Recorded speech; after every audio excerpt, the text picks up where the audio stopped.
Le PSG est en pleine crise à 2 jours du choc face au Bayern Munich, mais côté bavarois, l'ambiance est loin d'être au beau fixe. Restez connectés, on vous explique tout ça dans un instant. Foot.fr, fournisseur officiel de football.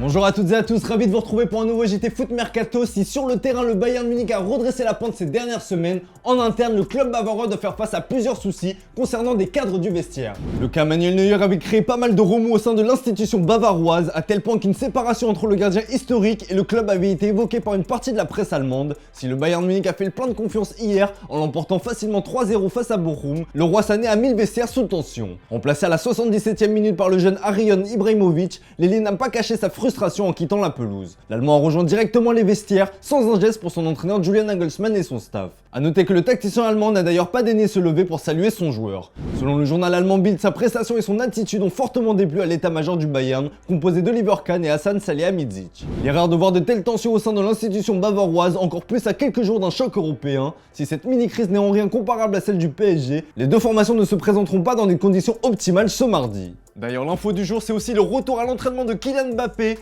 Censé être absent 3 semaines comme annoncé par son club ces derniers jours, le Français a pris part à une partie de la séance d'entraînement collective en compagnie de ses coéquipiers ce dimanche. Selon l'équipe, l'attaquant français a de vraies chances de figurer sur la feuille de match. Néanmoins, son coach Christophe Galtier assure en conférence de presse qu'aucun risque ne sera pris. Réponse mardi soir. Et à Liverpool, la crise est aussi bien présente et pour la direction, trop c'est trop. 10ème de première ligue avec 29 points, Liverpool vit certainement l'une des pires saisons de l'ère Jürgen Klopp. Clairement, un cycle touche à sa fin chez les Reds. Les dirigeants en sont conscients et comptent amorcer un nouveau cycle en suivant un plan bien précis. La vente d'une grande star de l'effectif pour permettre l'arrivée d'un jeune prometteur. Le départ de Sadio Mané pour financer le recrutement de Darwin Nunez en est l'exemple parfait. D'après le média Football Insider, Liverpool a établi une liste des joueurs sur le départ. On retrouve Diogo Jota, Virgil van Dijk et surtout Mohamed Salah. La formation des Reds serait même prête à accepter n'importe quelle offre qui dépasserait les 50 millions de livres pour l'attaquant égyptien. Preuve que Liverpool a le désir de tourner une page de son histoire, Roberto Firmino pourrait aussi être cédé. Selon Defensa Central, le Real Madrid étudie sérieusement la possibilité de faire une offre à l'attaquant brésilien dont le contrat expire en juin.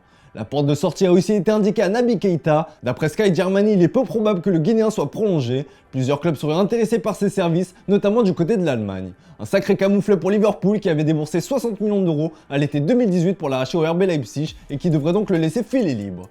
Une chose est sûre, une révolution se prépare du côté de la Merseille. Question du jour les amis, selon vous, d'où vient le problème de Liverpool? Est-ce les joueurs ou plutôt l'entraîneur Jürgen Klopp? Comme d'habitude, on attend vos avis dans les commentaires. Vendredi, Dimitri vous demandait si le PSG pouvait battre le Bayern Munich sans Mbappé et Messi. Eh bien, vous êtes très pessimiste pour les Parisiens. Certains pensent même que même avec les deux, la mission s'annonce très compliquée, compte tenu des dernières prestations des hommes de Christophe Galtier. Dans le reste de l'actu, Manchester City est aussi en pleine tempête, accusé d'avoir commis plus de 100 infractions au règlement du fair play financier du championnat anglais. Les Citizens tremblent en attendant de connaître les sanctions, mais il y a quand même une petite éclaircie dans la grisaille, c'est la sortie de Pep Guardiola sur son avenir. Je vous laisse écouter ça. But I'm not moving from this seat. I can assure you, more than ever, I want to stay that.